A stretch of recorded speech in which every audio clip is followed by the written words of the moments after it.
let's jump into being on the clock, 19th overall. That 10-minute period. How many calls were you getting? Since that was right around the spot, a lot of people were thinking a second quarterback could go in that first round. Walk me through what your phones were like in that 10-minute period, Jason. Well, a lot of the calls are made before the draft.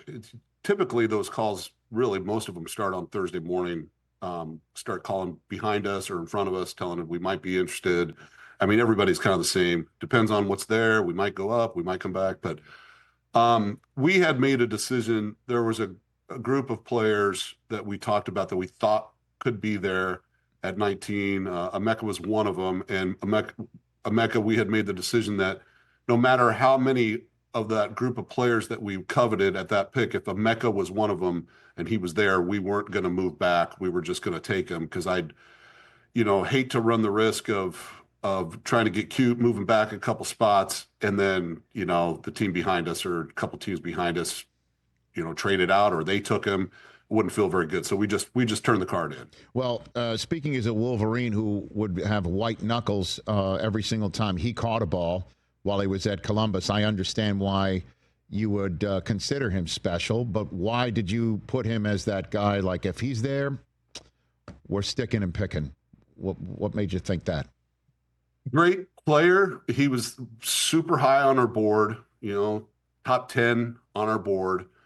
Kind of stood out like a sore thumb. Unbelievable character, football character, the type of guy that we look for, the epitomizes the type of player that we want in our locker room, that would fit in with our locker room. And because we have a great group of guys, never been better. And to be honest with you, I've had too many Michigan people over the years. We finally got rid of Brady. Spytek finally got out of here.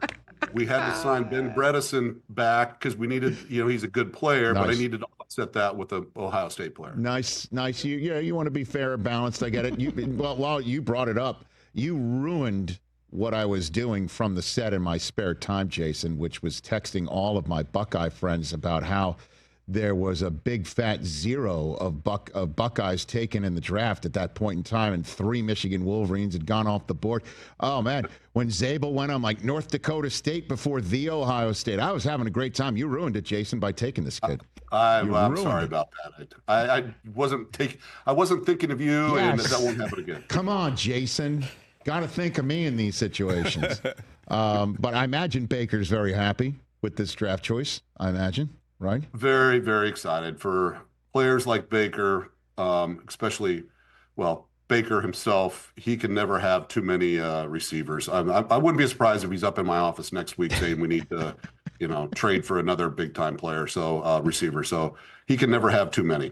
So you went after Egbuka, and your next 4 selections were on the defensive side of the ball. Is that best player available, and you just look up, go, oh, we got 4 guys in a row on the defensive side of the ball, or purposeful targeting by you, Jason?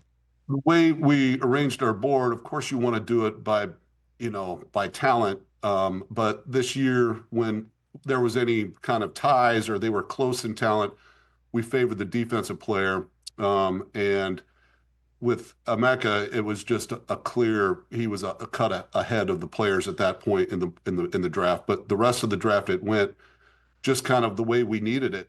We needed some help defensively, especially in the secondary. Can always use pass rush. We'll never turn that down. And we've got some good players we felt like are going to really help us out in coverage, and then also some really good pressure players and David and Elijah. So we're really, really excited about all of them. And they're great character fits as well. Catch the Rich Eisen Show live weekdays from 12 to 3 p.m. Eastern on Roku Sports Channel in the U.S.